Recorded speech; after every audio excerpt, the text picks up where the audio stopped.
ہم نے 76 سال جھوٹ بولا ہے, سچ کو چھپایا ہے, جس سے ہماری کریڈیبلٹی بالکل ایروڈ ہے. People must know the truth. Then you have no business to sit here. What is the answer? Then why don't you say you have no business to sit here? I mean, sorry, I will put it very bluntly. ہمیں عدلیہ میں مداخلت تسلیم کرنی چاہیے. ججز خط پر از خود نوٹس کیس میں جسٹس عطا من اللہ کے ریمارکس. چیف جسٹس نے کہا میں اس دلیل سے اتفاق نہیں کرتا. ایسے شخص کو جج نہیں ہونا چاہیے جو مداخلت دیکھ کر کچھ نہیں کرتا. کوئی جج کچھ نہیں کر سکتا تو گھر بیٹھ جائے. سب جج سن لیں. میں یہ تاثر نہیں دینا چاہتا کہ ہم کمزور ہیں. ہمارے پاس وہ طاقت ہے جو کسی کے پاس نہیں. کسی بھی جج کو صرف سپریم جوڈیشل کاؤنسل ہی ہٹا سکتی ہے. پاکستان بار کاؤنسل کے نمائندے نے کہا ججز نے خط میں انتہائی سنگین الزامات لگائے ہیں. سپریم کورٹ ججز پر مشتمل جوڈیشل کمیشن بنائے. چیف جسٹس نے پوچھا کہ آپ چاہتے ہیں تفتیش ہو اور کرمنل لاء کے تحت کارروائی ہو. ہمیں دیکھنا ہے کس طرح معاملے کو ڈیل کرنا ہے. سب کا ہدف اور مقصد آزاد عدلیہ ہے. چیف جسٹس نے کہا تنقید اور جھوٹ میں بہت فرق ہوتا ہے. کمشنر راولپنڈی نے جھوٹ بولا جس کو سارے میڈیا نے دکھایا. انہوں نے کہا ہم بے لگام ہیں, ہمیں کوئی نہیں روک سکتا.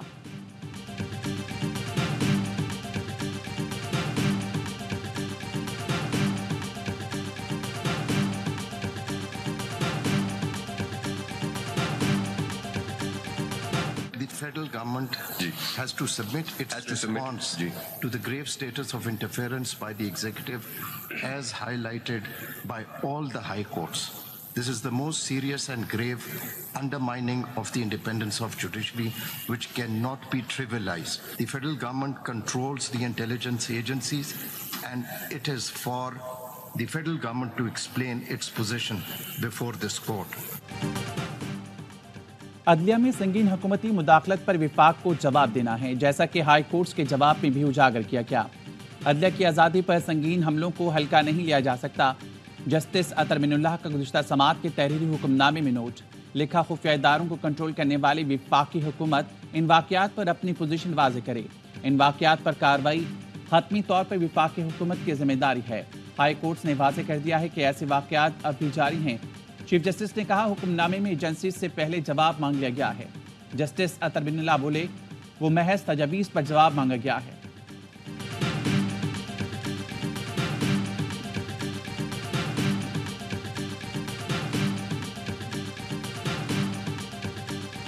When we say on live TV Superior Court judges were compromised, we are not sending a good message. Truth should come from somewhere else. If you're sitting here and you're actually accepting that you were complicit. صدر supreme court bar Shahzad شوکت نے دوران سماعت کہا ہم سمجھتے ہیں سچ کہیں اور سے آنا چاہیے. ہم جب کہتے ہیں اعلیٰ عدلیہ کمپرومائزڈ ہوئی تو اچھا پیغام نہیں جاتا. پچھلی سماعت میں کچھ باتیں ہوئی جس سے عوام کا اعتماد خراب ہوا. چیف جسٹس نے کہا اب آپ یہ بولیں گے ہمیں یہاں بیٹھنے کا کوئی حق نہیں ہے. جسٹس عطا من اللہ نے کہا ہم نے 76 سال جھوٹ بولا ہے, سچ کو چھپایا ہے. آپ ڈرے نہیں, سچ بتائیں.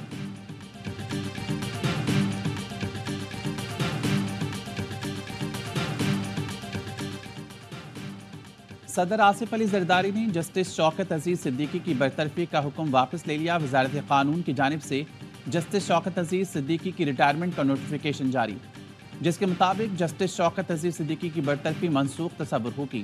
شوکت عزیز صدیقی کو ادارے کے خلاف الزام پر ملازمت سے برطرف کیا گیا تھا. سپریم کورٹ نے جسٹس شوکت عزیز کی نظرثانی درخواست منظور کر کے برطرفی کالعدم قرار دے دی تھی.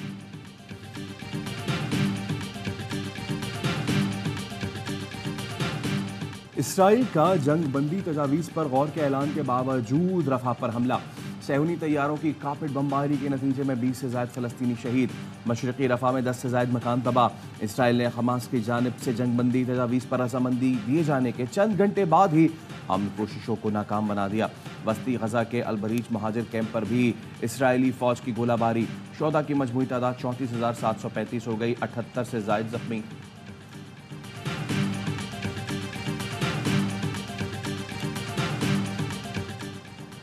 یو این سیکرٹری جنرل کا اسرائیل کی رفح آپریشن پر اظہار تشویش. انتونیو گوتریز کی اسرائیل اور حماس سے معاہدے پر فوری عمل درآمد کی اپیل. ٹویٹ میں کہا بین الاقوامی قانون میں شہریوں کا تحفظ سب سے اہم ہے. چینی صدر شی جن پنگ کا غزہ میں جامع اور پائیدار جنگ بندی کا مطالبہ. کہتے ہیں فلسطین کو اقوام متحدہ کا مکمل رکن بنانے کی حمایت کی جائے.